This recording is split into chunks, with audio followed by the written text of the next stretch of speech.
बोलायला सुरुवात केली तर त्यांनी मग थोडंफार रिस्पॉन्स त्यांना मिळायला लागला की आपल्यासारखेच राहत आहे, जंगलात राहत आहेत, इथेच राहणार आहेत. हे जेव्हा त्यांना कळलं तेव्हा त्यांचा विश्वास वाढला आणि त्यांनी दवाखान्यात यायला सुरुवात केली. यायला सुरुवात केली की आम्ही त्यांना कन्व्हिन्स करून आणायला सुरुवात केली असंच म्हणायला हवं.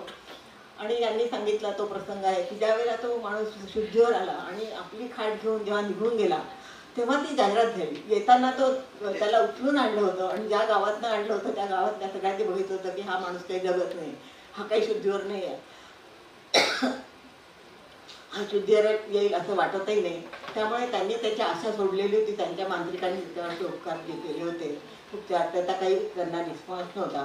त्यामुळे तो रिस्पॉन्स जेव्हा कमी झाला तेव्हा त्यांनी त्याला ते दवाखान्यात आणायचा निर्णय घेतला. आणि आमच्या सुदैवाने म्हणा किंवा आमच्या प्रयत्नांनी आणि आमच्या नशिबाने तो बरा झाला आणि तो परत गेला. परत गेल्यावर त्यांना वाटलं